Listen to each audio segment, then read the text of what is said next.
Thanks for joining us. I'm Maria Sorreo. As the Easter holiday approaches, many people buy rabbits without learning about bunny care. As a result, many rabbits are let go in the wild and do not survive. Rabbit expert and rescue director Bonna Tucker tells us the fate of many Easter rabbits. How did you get started doing this? Well, my daughter's boyfriend bought her a rabbit, and she was in high school still, so I ended up bonding with the little one. Turned out to be, a little soulmate of mine, and when she passed away, some friends of mine said, well, they sent me a newsletter for a rabbit organization that was doing adoptions. So I went and adopted, and then I started fostering, but they were kind of geographically distant. So instead of just volunteering with that organization, I said, well, there's a lot of rabbits in need in this area, and little did I know what it would turn out to be.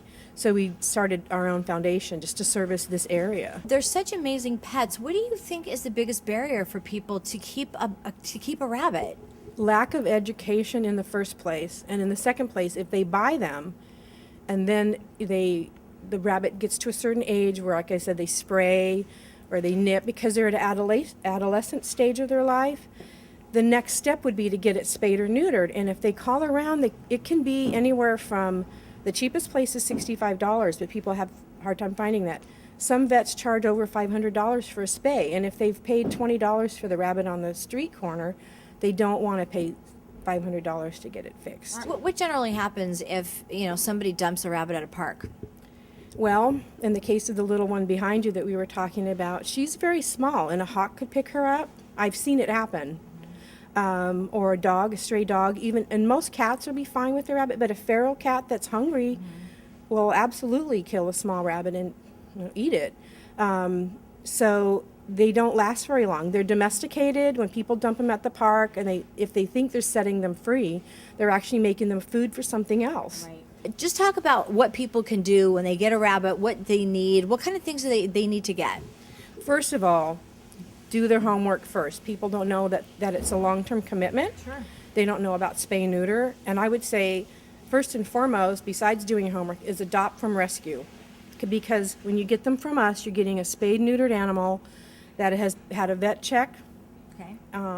You know what size it's going to be, pretty much, because we don't adopt babies. We adopt young adults once they're fixed. And we will be your relationship coach with the bunny. So it's doing the homework, supporting rescue, we're an endless source of future information if you would adopt from us. You got questions about your bunny, fine. If you buy one from a pet shop, they don't want to know you the next day. Where can we get more information about where they can come here to the rescue? Well, if you go to petsave.org, there's a lot of different buttons you can push on. If you want bunny care information, hit the adopt button. Before we let you fill out the application, you've got to read our propaganda on proper care. Okay. So that's one source. You can always just email us any questions you have. There's numerous House Rabbit Society websites that you can go to. There's a wealth of information. If you just Google House Rabbit, you'll get some really good information, or call us. As the subject of Tarapaca Canyon continues to be a hot topic, we sat down with Mayor Anthony Mizitich, who gives us the update on the status of the ongoing landslide. We have a safety issue. Not only will we lose a major transportation artery if the erosion continues in San Ramon Canyon and the part of the switchbacks collapse into the canyon. Right. It's just not a simple fix. I mean, we can't. The engineering and the grades of that road and the hillside really make it difficult for us to make another road there. But there's a safety issue down below for some residents in our neighboring city in San Pedro.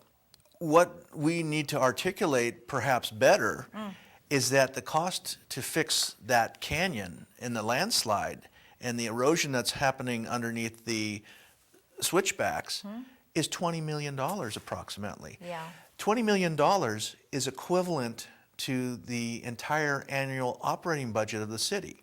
And in the last 2 years, Tarapaca's gotten a lot of attention, and we've moved it along much faster than we have in the last 6 years, say. Well, we have gotten to the point where we've gotten half the money. We Great. Received a grant from the state of California for a storm drain grant in the amount of $9.4 million. That's great. And so we're out trying to acquire through grants the other half of that money. Because in this project, I realize residents say, yeah, just fix it. But at $20 million, we have to come up with that money.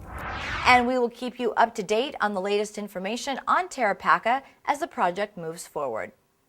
As tax season is upon us, many of us look for ways to shred those outdated documents. John Clayton caught up with Lauren Ramazani at the City of Rancho Palos Verdes, who talks about a shredding program that is free to all residents. This is specifically for Rancho Palos Verdes residents, customers of EDCO's and Universal Waste Systems.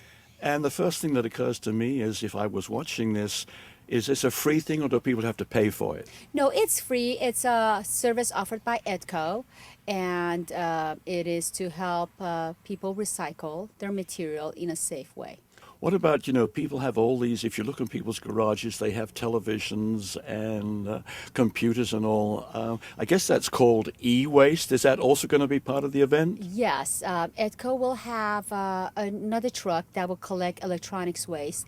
The electronics waste could be TVs, monitors, computers, cell phones, laptops, etc. They will collect that also. The date is Saturday, April 14th. It's right before tax day. It's from 9 a.m. to noon. So only during that time will we accept material for shredding and collect electronics waste. And the website they can check is www.rpvrecycles.com. It's a website that EDCO has created specifically for customers in RPV.